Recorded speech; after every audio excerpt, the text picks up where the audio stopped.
Ahora, ¿qué dice el versículo 6? Cuando les dijo al grupo, que también incluye a Judas, cuando les dijo yo soy, retrocedieron y cayeron a tierra. Es buenísimo. O sea, hay un ejército de soldados armados y listos para pelear. Jesús dice 2 palabras y tomaron un paso atrás y desplomaron. Que demuestra otra vez que Cristo no es víctima acá.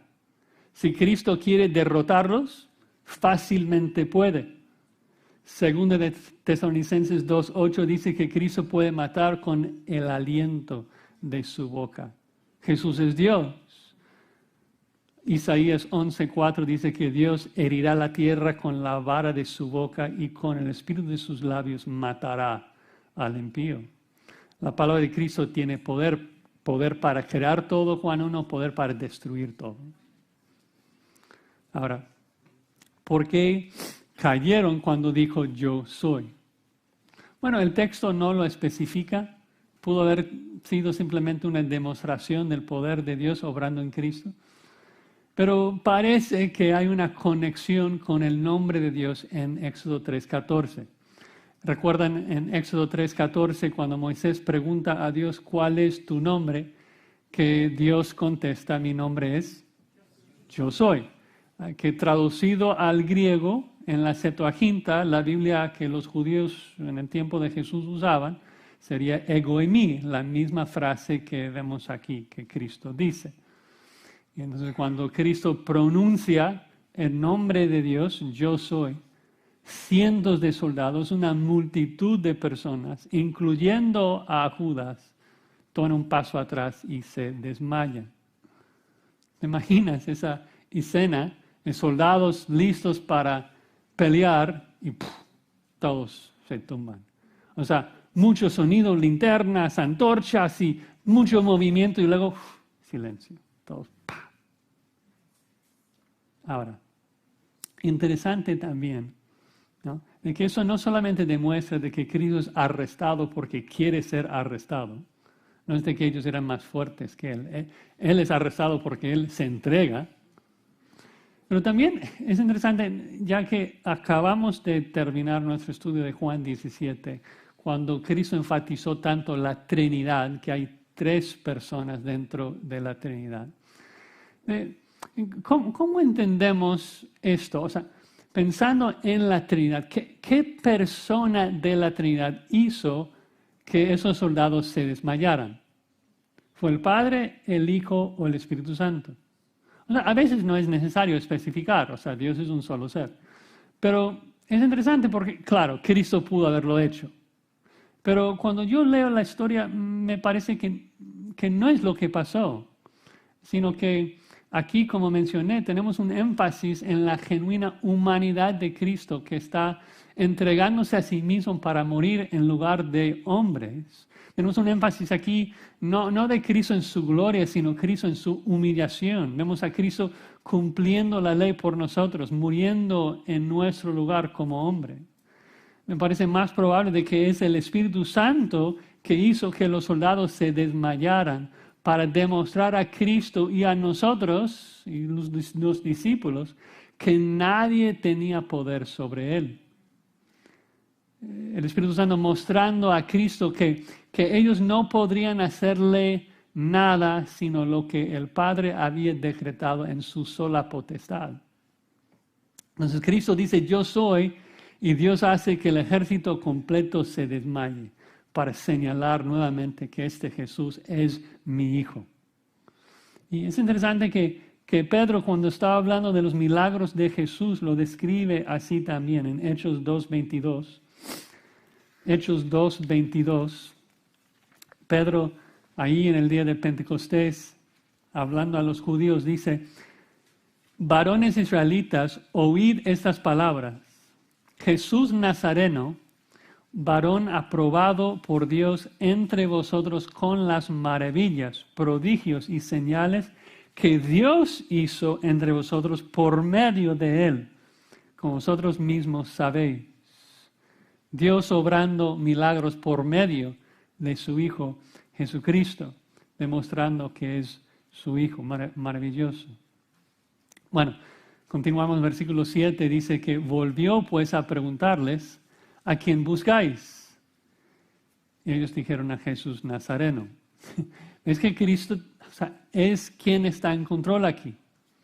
Él es quien insiste y vuelve a preguntar. O sea, ellos apenas están levantándose del piso porque se habían desmayado.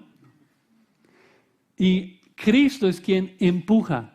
Cristo es quien vuelve a preguntar a quién buscáis, ¿no? Y pregunta porque tienen que arrestarlo, ¿no? Ves que Cristo no busca evitar su arresto, busca asegurar que ocurra. Y tenemos otra vez ese misterio entre la soberanía de Dios y la responsabilidad del hombre. Pedro lo menciona también en Hechos 2, de que todo eso está pasando, ¿por qué? Por el determinado consejo de Dios, por el plan de Dios. Pero esto no hace que estos soldados sean menos responsables. Ellos son totalmente responsables por su pecado. No comprendemos esto, pero lo vemos, de que Dios es 100% soberano, todo va acorde a su plan, y esos hombres son 100% responsables por arrestar a un hombre inocente. Y es increíble ver qué tan ilógicos son, como mencioné antes. Es que el pecado nos hace necios, ¿no? Nos guía a hacer cosas ilógicas. O sea, todo el ejército de soldados desploma. Y luego de repente todos se ponen de nuevo sobre sus pies y siguen como si nada hubiera pasado. Como que nadie pregunta, oye, ¿tú también te desmayaste? O sea, nadie dice, oye, tranquilo, ¿qué pasa acá? O sea, ¿es buena idea prender a un hombre que pudo derribar a todo el ejército con 2 palabras? Acaban de ser derrotados por él. Mejor pensemos lo que está... No, nadie pregunta, y en parte porque Cristo está empujando todo. No les deja tiempo para pensar. Tan pronto regrese su conciencia, oye, ¿a quién buscáis? ¿Y por qué lo hizo así? Versículo 8. Respondió Jesús, os he dicho que yo soy, pues si me buscáis a mí, dejad ir a estos. Interesante, ¿no? Que Jesús está siendo arrestado, pero Él es quien está dando las órdenes. El imperativo, dejad ir a estos. O sea, Él pregunta, Él insiste, ¿quién busca? Luego da la orden, dejad ir a estos entonces. ¿No? Que nuevamente demuestra la verdad de que el rey no está siendo arrestado en contra de su voluntad, sino que voluntariamente está entregándose a sí mismo hacia ellos, entregándose a sus enemigos. Y va delante de sus discípulos para protegerlos, para garantizar su protección. Él recuerda a los soldados, ustedes acaban de decir que me buscan a mí, entonces tienen que dejar libres a estos. No tienen autoridad para arrestar a mis discípulos. ¿Y por qué era tan necesario que los discípulos no fuesen arrestados? Versículo 9. Para que se cumpliese aquello que había dicho, de los que me diste no perdí ninguno. Recuerdan en Juan 17, verso 12, Cristo en su oración dijo a su Padre, Padre, los que me diste no perdí ni uno, ninguno. Que nos demuestra 2 principios. Primero, la palabra de Cristo siempre se cumple, sin faltar. La palabra de Cristo se cumple. Si Cristo dijo, no voy a perder ninguno, entonces no va a perder ninguno. Pero segundo principio, como Cristo dice, Cristo no puede perder a uno de los suyos. Es imposible que Cristo pierda a uno de los suyos. ¿Qué significa esto, perder a uno de los suyos? A lo mejor desde Juan 18 estamos pensando solamente en la muerte física de Pedro, de que si es arrestado puede perder su vida. Pero Juan 17 nos hace claro de que no está hablando de una perdición temporal, de una muerte física, está hablando de una perdición eterna, de que no puede perderlos al infierno. Entonces, ¿cómo es esto de que si Pedro es arrestado, va a ser perdido para siempre? ¿Cómo funciona esto? Bueno, es de que Cristo sabe de que Pedro no está listo para ser arrestado y crucificado hoy.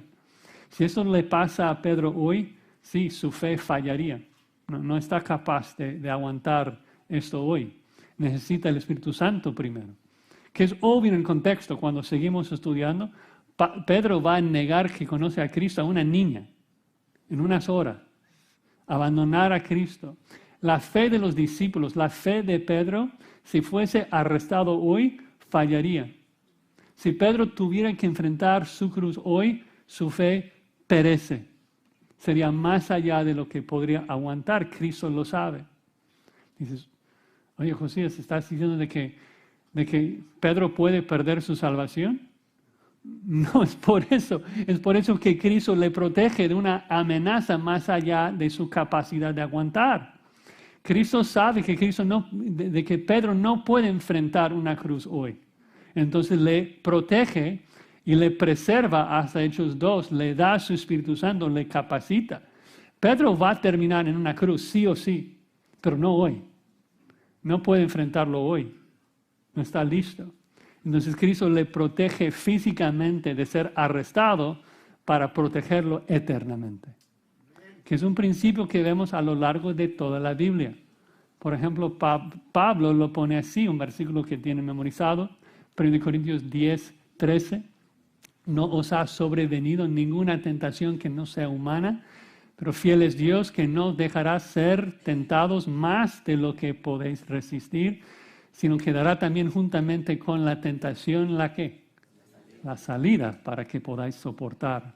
Dejad ir a estos, fue la salida que los discípulos necesitaban en ese momento. Cristo asegura la salvación de los suyos. Y vemos un ejemplo físico de esto en este pasaje, de que Cristo garantiza, demanda que sus discípulos no fuesen arrestados para asegurar su salvación para siempre. Y el mismo principio aplica a nosotros, de que Cristo nunca permite que nuestra fe sea vencida.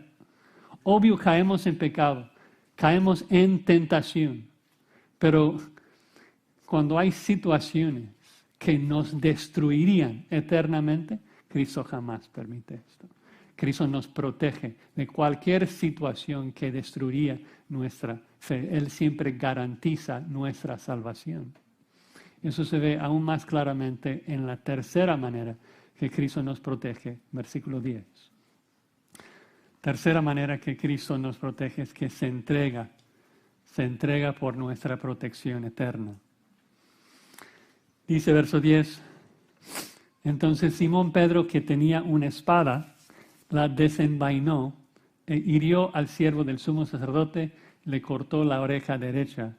El siervo se llamaba Malco. Pedro siempre muy valiente detrás de Cristo. Cristo acaba de tumbar a todo el ejército romano y Pedro piensa, sí, juntos vamos a poder ganar esta victoria. Se siente muy valiente detrás del poder de Dios. Entonces desenfunda su espada y hiere a pobre Malco, que gracias a Dios tuvo reflejos rápidos y Pedro solamente le corta la oreja. No sabemos mucho de Malco, es siervo del sumo sacerdote. Yo me pregunto si era armado o no, no lo sé. Interesante que Pedro no ataca a otro soldado romano, ataca al siervo del sumo sacerdote. Tal vez fuese armado, el sumo sacerdote seguramente no sería armado. Entonces tal vez el siervo era quien le protegía. Pero es tan necio lo que hace Pedro aquí.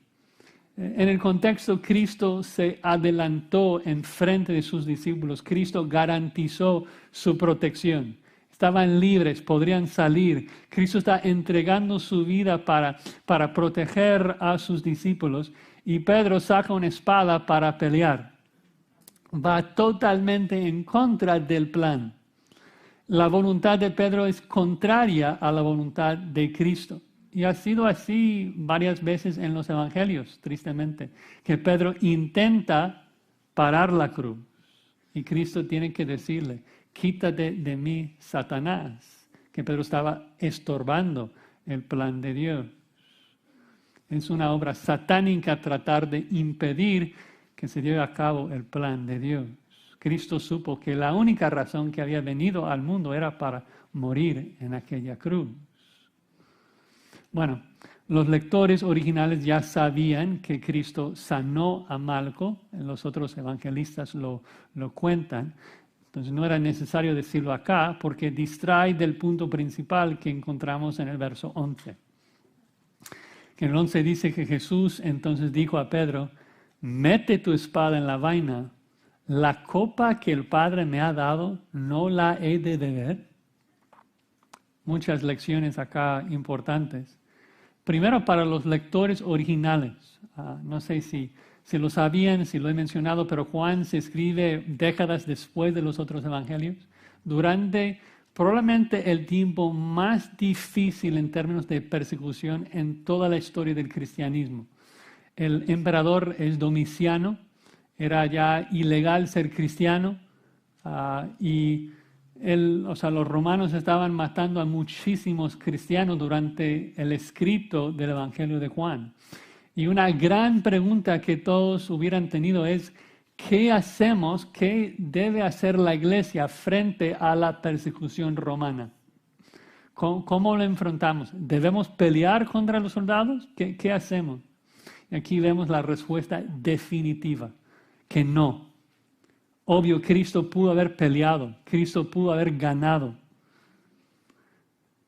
Cristo, según Mateo reporta en Mateo 26, Cristo dice a Pedro que podría haber llamado al ejército celestial para protegerlo. Pero hubo algo más importante, era hacer la voluntad de Dios. La voluntad de Dios no era hacer guerra contra los soldados, contra el gobierno. La voluntad de Dios para con Cristo era explícita. Entregarse a sí mismo para beber la copa de la ira de Dios contra nuestro pecado. Y también la voluntad de Dios para con nosotros es explícita. Y no es pelear contra el mundo, es llevar el Evangelio a todo el mundo. Entonces, lo que vemos aquí es de que Cristo abrazó la voluntad de Dios, se entregó a sí mismo para morir en nuestro lugar y así protegernos de la copa de la ira de Dios. Y otra vez, el punto es de que tenemos acá un ejemplo físico que refleja una verdad más allá, más importante, que Cristo protegió físicamente a sus discípulos. Cristo se entregó a los soldados. ¿Por qué? Para protegernos eternamente. Cristo tenía que adelantarse solo. Tenía que entregarse a sí mismo y morir solo, porque tenía que beber la copa de la ira de Dios, la copa que nosotros no podremos haber aguantado, ¿no? Cristo se entregó para protegernos de la ira de Dios para siempre. Bueno, versículo 12. Entonces la compañía de soldados, el tribuno que estuvo a cargo de la compañía de soldados y los alguaciles de los judíos prendieron a Jesús y le ataron. Recuerdan de que aunque los soldados romanos están involucrados, Dios culpa más a los judíos de esta situación, eran los más responsables. Recuerdan Pedro en el pasaje que ya vimos en Hechos 2, en el versículo 23 dice que Cristo, entregado por el determinado consejo y anticipado conocimiento de Dios, prendisteis y matasteis por manos de inicuos crucificándole. Entonces los hermanos inicuos, responsables sí, pero los más responsables, los líderes religiosos judíos que crucificaron a Cristo por medio de los romanos. Los líderes religiosos eran los responsables. Y eso es aún más obvio cuando vemos en el 13 de que los soldados no llevaron a Cristo a Pilato, porque no es un asunto romano. ¿Le llevaron a quién? Al sumo sacerdote, a Anás. Versículo 13 dice que le llevaron primeramente a Anás porque era suegro de Caifás, que era sumo sacerdote aquel año. ¿Cómo es esto? Bueno, recuerdan de que los judíos en aquel tiempo están bajo la autoridad de Roma. quien les permite hacer ciertas cosas y no hacer otras cosas. Y a veces quitaban y ponían líderes a su gusto. Anás era el sumo sacerdote antes, pero Roma, no le gustó mucho y el procurador romano, antes de Pilato, se llamaba Gratus. Él quitó a Anás del sumo sacerdocio y Caifás se quedó como sumo sacerdote. Pero según la ley de Moisés, el sumo sacerdocio era un puesto de por vida. Entonces los judíos continuaban llamando a Anás, el suegro de Caifás, sumo sacerdote, le tratan todavía como sumo sacerdote. Y es obvio en el contexto del resto de que los judíos religiosos ven a Anás como el sumo sacerdote en autoridad sobre Caifás. Bueno, esto nos lleva al último versículo que nos da un dato muy interesante, que dice, era Caifás el que había dado el consejo a los judíos de que convenía que un solo hombre muriese por el pueblo. Esto recuerdan, ocurre en Juan 11, 49 al 53, de que Caifás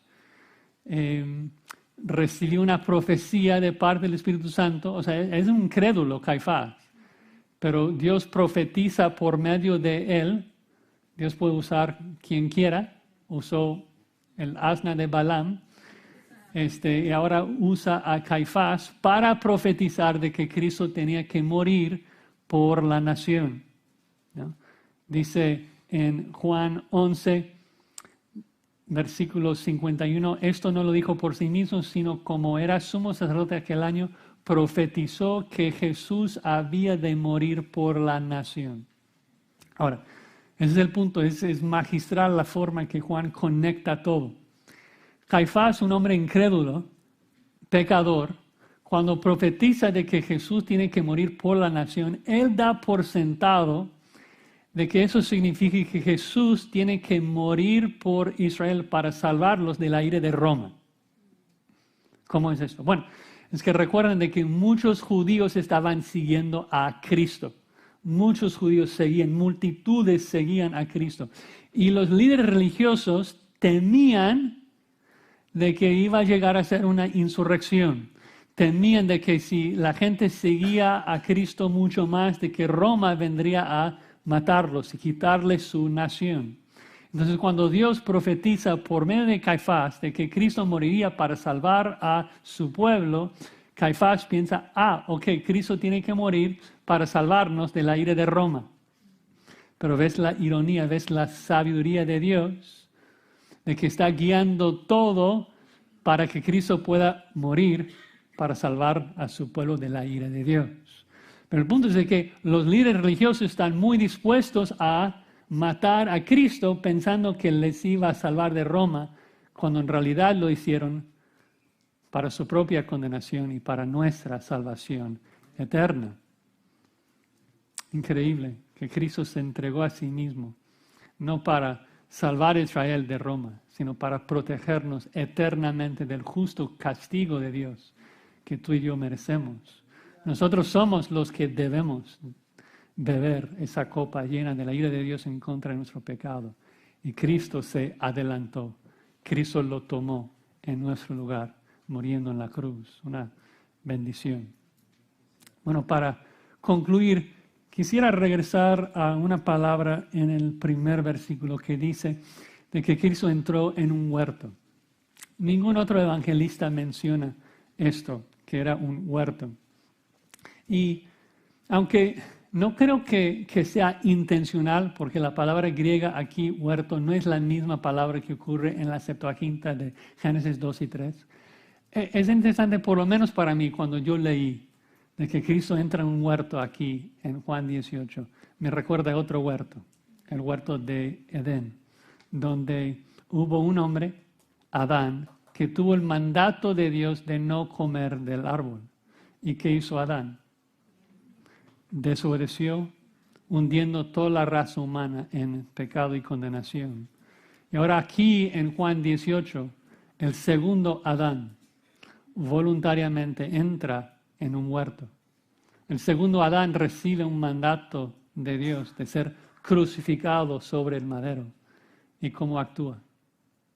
Con valentía, con obediencia, salvándonos para siempre, protegiéndonos de la ira de Dios. 3 maneras que Cristo nos protege. Primero, va delante de nosotros. Así como hizo con los 11 esa noche terrible, Cristo también va delante de nosotros, tomando la ira de Dios a nuestro favor, en nuestro lugar. Segundo, Cristo demanda nuestra protección. Así como Cristo hizo con los soldados, diciéndoles, dejad que estos salgan libres. En unas horas después, Cristo, en mis palabras, dirá a su Padre, he aquí, crucifícame a mí, deja que Josías salga libre, deja que los míos salgan libres. Y tercera manera, Cristo se entregó a sí mismo. Dijo a los soldados, yo soy Jesús Nazareno. Y básicamente estaba también diciendo a su Padre, he aquí que vengo para hacer tu voluntad. Padre, derrama tu ira sobre mí para proteger a los míos para siempre. Hermanos, ¿qué rey servimos? Qué glorioso es nuestro Señor. El Espíritu Santo por medio de Juan nos revela la gloria de nuestro Rey victorioso. Y todos los que le seguimos somos más que vencedores. Recuerden de que Juan escribe su libro con un propósito, para poner en alto, para exaltar a Jesucristo, para que nosotros creamos en Él. Y hoy es el mandato de todos nosotros, ¿no? De creer en Jesucristo y seguirle todos los días de nuestras vidas. Vamos a orar. Padre, gracias por tu perfecto plan de redención. Gracias por este pasaje tan precioso de ver a nuestro Cristo arrestado voluntariamente, abrazando su muerte para protegernos de tu ira. Ayúdanos a seguirle y buscar ser como Él. Para tu gloria lo pedimos. Amén.